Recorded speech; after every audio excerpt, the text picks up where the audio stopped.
Hi there, Omega Gen. My name is Anthony, but you can call me Tony, and I am our finance lead. Welcome to day 4 of Keep the Fire devotional on the Esther Mandate.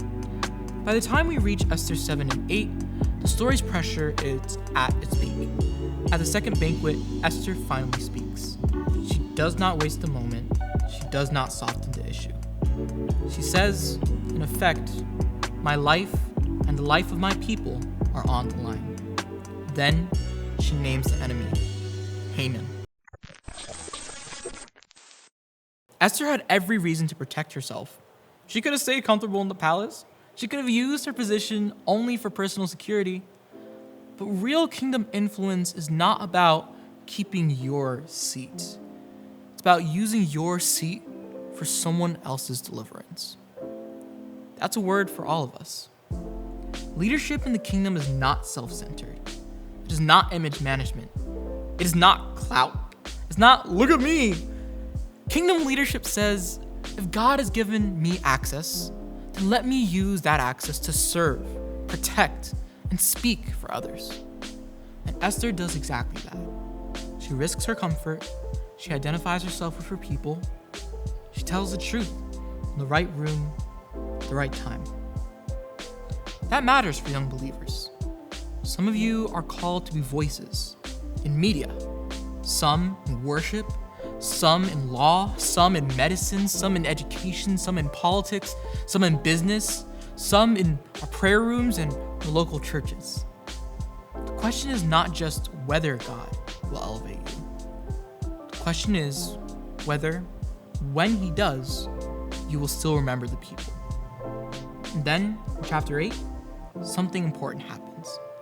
Even after Haman falls, the problem is not automatically over. The decree is still out there, evil has been exposed, but healing still needs work.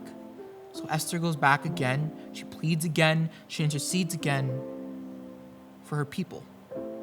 That is mature spirituality. She doesn't confuse one breakthrough with finished work. She doesn't say, well, at least Haman's gone. She says, my people need deliverance. Some of us stop praying too early. Some of us stop serving too early. Some of us think naming the problem is the same as healing the problem. But Esther teaches us to stay in the gap until people are actually helped. And then Mordecai is elevated. And then a counter relief is released. What was written for destruction becomes an opportunity for defense and deliverance. The story is showing us that God does not only expose evil, He also makes a way for His people to stand. As Christians, we read Esther and see a shadow of something even greater. Esther risks her life to plead for her people. Jesus gives His life for His people. Esther stands in the court of a Persian king. Jesus stands forever as our intercessor before the Father. Esther points us forward to a greater deliverer. So, what does this mean for camp? It means come ready to let God train your voice. Come ready to let Him purify your motives.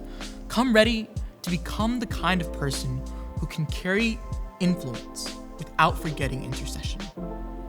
I know it can be challenging, and I know this is a lesson that I need to heed myself.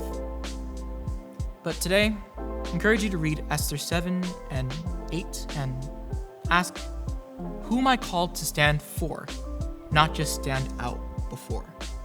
Where has God given me a voice I haven't fully used?